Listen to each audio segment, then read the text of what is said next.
Assalamualaikum warahmatullahi wabarakatuh. Perkenalkan, nama saya Akwi SD. Nama saya Mas Supradana. Kami akan menjelaskan tentang obligasi. Apa itu obligasi? Obligasi adalah surat berharga atau sertifikat yang berisi kontrak pengakuan hutang atas pinjaman yang diterima oleh penerbit obligasi dari pemberi pinjaman. Pengelompokan obligasi. Obligasi dibagi menjadi 3 kelompok. Yang pertama, obligasi korporasi. Yang kedua, obligasi pemerintah. Yang ketiga, obligasi pemerintah daerah. Lalu, apakah obligasi korporasi itu? Obligasi korporasi yaitu obligasi yang diterbitkan perusahaan publik maupun non-publik. Obligasi ini biasa disebut dengan corporate bond. Obligasi pemerintah. Obligasi pemerintah yaitu obligasi yang dikeluarkan oleh pemerintah suatu negara. Misalnya obligasi rekap, obligasi peminjaman, dan surat utang negara atau SUN. Yang terakhir yaitu obligasi pemerintah daerah. Obligasi pemerintah daerah yaitu obligasi yang dikeluarkan langsung oleh pemerintah daerah tersebut. Bagaimanakah proses penerbitan obligasi? Proses yang umum dikenal dalam penerbitan suatu obligasi adalah melalui penjamin emisi atau dikenal sebagai underwriting. Dalam penjaminan emisi, satu atau lebih perusahaan sekuritas akan membentuk suatu sindikasi guna membeli seluruh obligasi yang diterbitkan oleh penerbit dan menjualnya kembali kepada para investor. Pada penjualan obligasi, pemerintah biasanya melalui proses lelang. Lalu, apa sajakah aspek pajak obligasi?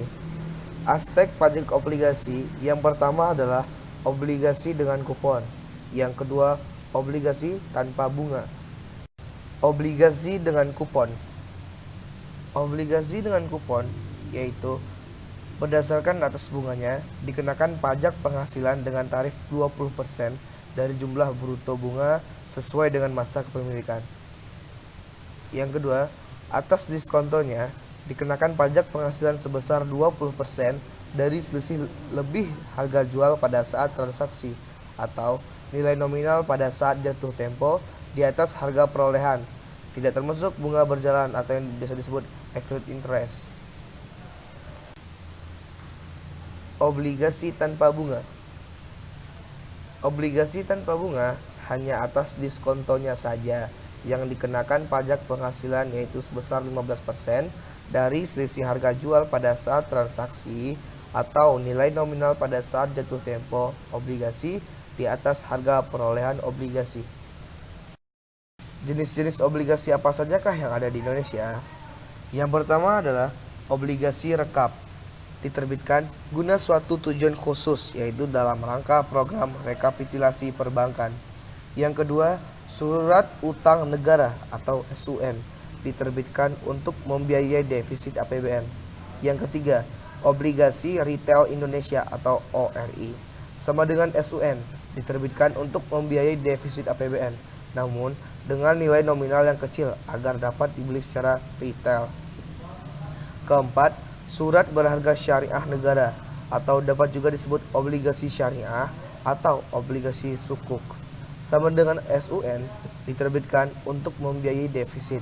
Nah, perbedaannya pada obligasi syariah dan obligasi SUN yaitu obligasi syariah ini berdasarkan dengan prinsip syariah. Nah, di sini terdapat contoh-contoh surat obligasi.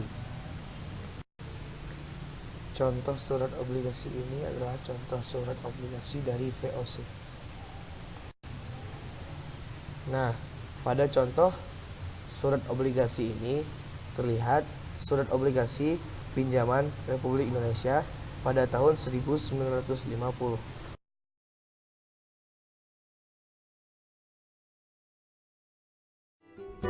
Sekarang kita bahas tentang obligasi atau dikenal juga dengan istilah surat hutang. Obligasi merupakan bukti surat hutang. Bila Anda berinvestasi di obligasi, pendapatan yang Anda terima bersifat tetap dan pokok dikembalikan pada saat jatuh tempo. Risikonya pun lebih rendah loh. Pada umumnya, investasi di obligasi memerlukan dana yang besar. Namun tidak perlu khawatir, saat ini Anda dapat membeli obligasi dengan nilai yang relatif kecil. Obligasi tersebut dikenal dengan nama obligasi retail atau ORI. Dari sisi pihak yang menerbitkan, maka obligasi dapat dikelompokkan menjadi obligasi korporasi, yaitu obligasi yang diterbitkan perusahaan publik maupun non-publik. Obligasi pemerintah yang tentu saja dikeluarkan oleh pemerintah suatu negara.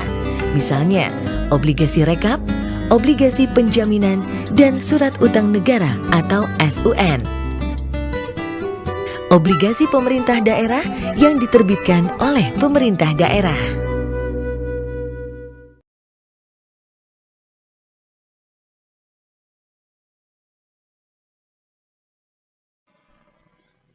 Transaksi obligasi. Anda akan dipandu bagaimana cara melakukan transaksi obligasi dengan menggunakan D1 Trade Pro. Pembelian obligasi. Bagian ini menunjukkan cara melakukan pembelian obligasi melalui D1 Trade Pro. Klik menu Trade, kemudian pilih Subscription pada bagian Bond. Klik 2 kali pada kotak produk yang telah disediakan, kemudian pilih obligasi yang Anda inginkan. Pada layar, Anda melihat harga terakhir, harga pembukaan, harga dan jumlah bid, harga dan jumlah offer, kupon yield, kupon period, tanggal issue, dan tanggal maturity dari obligasi tersebut. Masukkan harga dalam persen dan jumlah dalam satuan juta yang Anda inginkan. Tekan OK. Pastikan pembelian yang ditampilkan pada layar konfirmasi tersebut telah benar. Lalu tekan Yes. Masukkan password trading Anda. Kemudian tekan OK. Layar informasi akan muncul. Pastikan order pembelian yang Anda lakukan sudah berhasil. Kemudian tekan OK.